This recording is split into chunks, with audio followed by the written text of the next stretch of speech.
Okay, here we go. Voila. So welcome to Passion Talk. Yeah, the purpose of this program is to make it inspire, especially for the entrepreneurs. So today, could you please, Oliver, could you please introduce yourself at first? Sure. Thank you, Ken, first of all, for having me. It's a pleasure and an honor. It's been a while since we met, so it's great to see you again like this. Yeah. Yes, my name is Oliver Durrer from Switzerland, and I am a former intrapreneur turned entrepreneur, and now basically empowering entrepreneurs as much as entrepreneurs. On the one hand side, with my own company, Swiss Sleep, where we help individuals, but also teams and organizations to innovate with impact, whether that's as a startup, a medium business, or a large organization. And we work on individual, team, and organizational effectiveness and performance and design. And the goal is really to innovate with impact to build shared value. So where we met Nestlé, that credo has stuck with me. So I'm still really into building shared value and creating shared value. The second pillar that I'm having is education. So I'm a lecturer and coach in innovation and entrepreneurship at HWZ school, a business school, University of Business for Applied Sciences in Zurich. And that's the senior level, the executive MBA in digital leadership. And then the juniors with a nonprofit organization called Youngpreneurs, where we're helping young adults from 16 to 18 years young, giving them a training next to their school curriculum in entrepreneurship over 9 months. And the third pillar, last but not least, is advising startups and also investing in them. Interesting, wonderful. Okay, so now I just introduced our co-host, Mr. Oliver. So I just want to talk about this program. Name is the Passion Talk. So in this program, there's going to be three sections. The first one is the what is the passion? The second one, how to take that action, and the third one is how to sustain about it. So as I do believe that because I am the STG advocate, so I always believe in and also always practice that kind of sustainable development practice. So without further ado, let's get started. Okay, the first question, Oliver. So what is your passions and why do you believe that that is your passion? I think, first of all, I consider myself what I call poly-passionate. I have many different passions, but the main passion, I'm absolutely fascinated by human beings, whether it's individuals, teams, organizations, communities. And I am passionately empowering these pioneers, like I call them, to innovate with impact. So it's really about seeing the potential of people and helping them unleash their full potential. And I think that comes to the degree from my dad, having been an intrapreneur, but it was a challenging situation with his then employer, and he started out with his own company, which then got bought back 13 years later by his former employer. And I think for me, that was a key thing that I've witnessed on the one hand side, that I felt like, okay, I want to help people like my dad to live his passion and to pursue his passion effectively and successfully, whether it's as an entrepreneur or within an existing context, an existing organization. So really catalyzing that potential of pioneers is what I call it. That is my passion. Okay, so based on that, so um, what is the purpose do you have? I mean, based on that kind of your passion. Well, to me, it was really to be as aligned as possible with everyone's purpose, so that once you have identified your purpose, that you find ways to basically pursue that. And I think passion is a key driver in that. Of course, you also need a certain structured approach to basically be able to do that. And I think that is where I realized that I can help, always bridging worlds between, whether it's entrepreneurship and intrapreneurship, whether it's different disciplines within an organization, whether it's cultural understanding. I'm also fascinated with foreign cultures, and I mean that's one of the reasons why I came to Myanmar 10 years ago now, by the way, is to really make a difference. That was where I felt I'm on purpose, I'm aligned with my own purposes when I can really help others make a difference, and that is my purpose and my impact that I can generate. Wow, that's wonderful. Okay. So the second question is, how did you realize, or how did you found your passions? I mean, that's going to be your the journey that you found your passion. Mhm.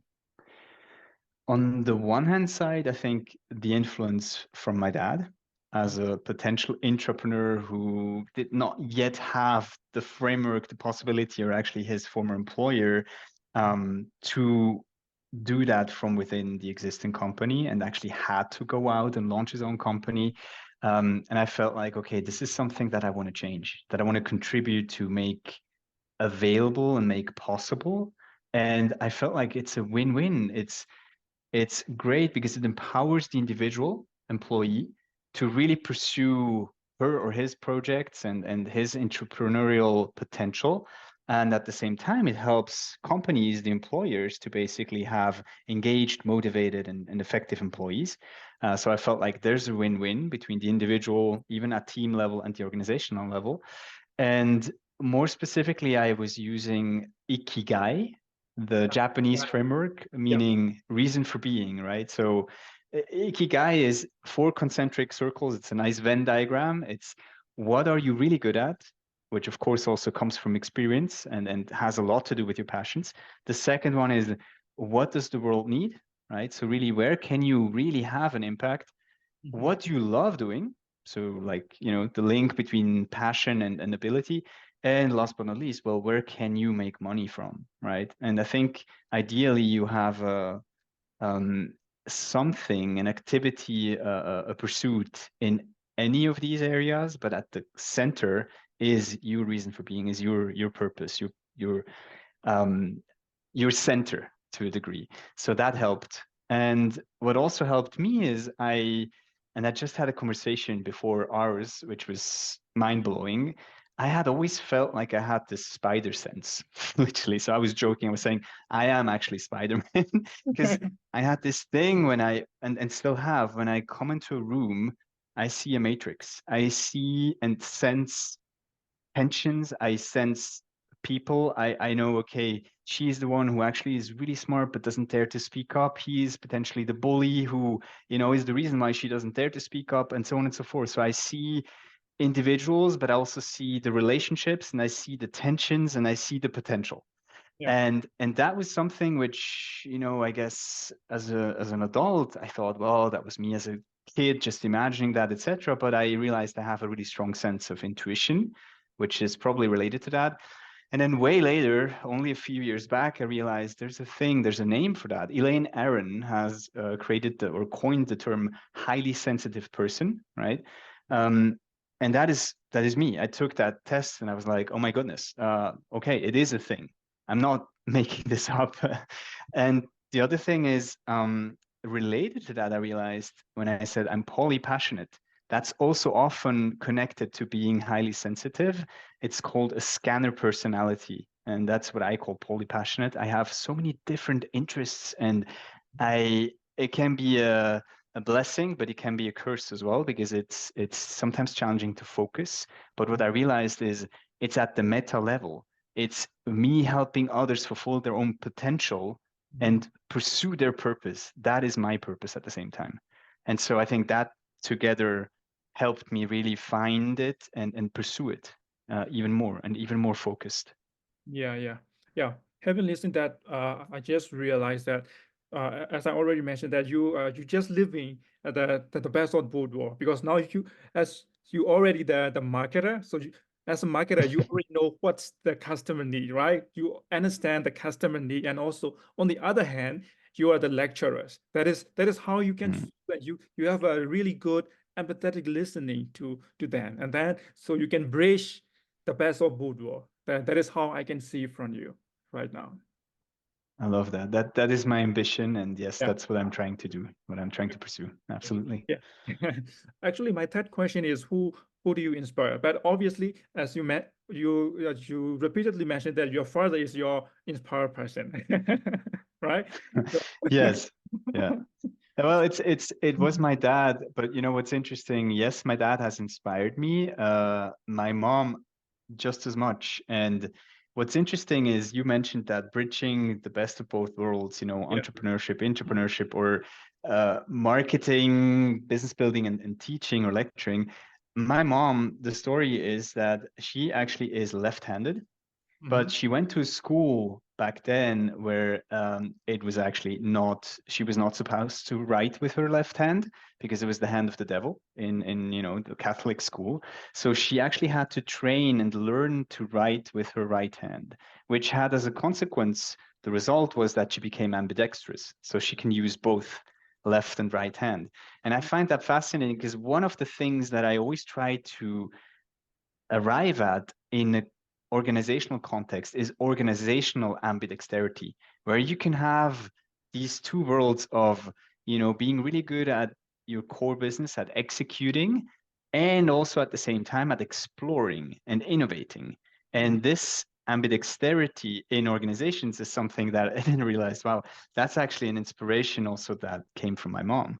And my dad is the visionary, and my mom was, I got the love for numbers and analyses and so on from my mom. I think she's the numbers person. She would remember hundreds of numbers, of phone numbers, and even number plates when you know you did not yet have smartphones. And now I barely remember my own number, but yeah, my mom still remembers I don't know how many numbers by heart. So Yeah. yeah, both of them I guess equally inspire me. Yeah, amazing, amazing. Okay, just more specific. So apart from your family member, is there anyone who you do you inspire? For example, like the businessman or some other leader, something like that. Do you have it? Yes, I guess that's an inspiration you and I share, Simon Sinek, with you know his golden circle framework, his start with why. That's something that I find brilliantly simple and hence simply brilliant. Um, Going further back, Gandhi, Mahatma Gandhi, definitely is to me a source of you know inspiration and lots of wisdom there, especially when it comes to learning. I really believe one of my favorite quotes is by Mahatma Gandhi. It's live as if you were to die tomorrow and learn as if you were to live forever. The And I best. think that is something that Yeah, I live by and I yeah. try to every day learn something new and have a learning mindset. And you said it with a lot of empathy, basically building experiments and then get evidence to what works and what feels on purpose for me and what doesn't. Hmm. That's great. That's great.